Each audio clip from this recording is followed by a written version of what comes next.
अस्सलामुअलैकुम नाजरीन, आप YouTube चैनल देख रहे हैं और मैं हूं डॉक्टर शाहिद इमरान।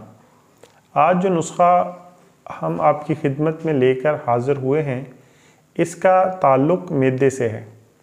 ऐसे अमराज जिससे मैदे में वट पड़ता है, मरोड़ उठते हैं, जब भी कोई खाना खाया जाए, खाना खाने के फ़ौरन बाद पखाने की हाजत हो जाती है, या ऐसे लोग जो खाना खाते हैं पखाने में कच्चा खाना निकलने की शिकायत करते हैं, खाना सही तौर पर हज़म नहीं होता और कच्चे पखाने बार बार आते हैं।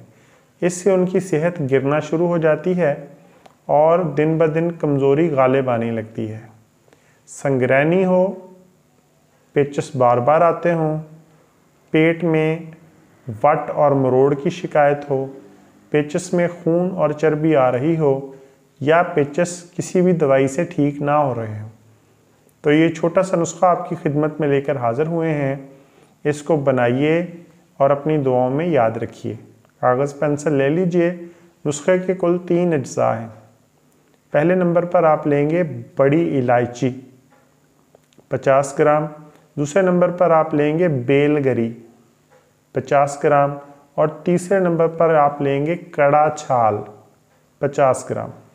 इन तीनों चीज़ों को धूप में खुश्क करने के बाद अच्छी तरह बारीक पीस लेंगे। आप इसको इतना बारीक पीसेंगे कि छाननी में से आसानी से गुज़र जाए, और उसके बाद 1 ग्राम वाले कैप्सूल भर लेंगे।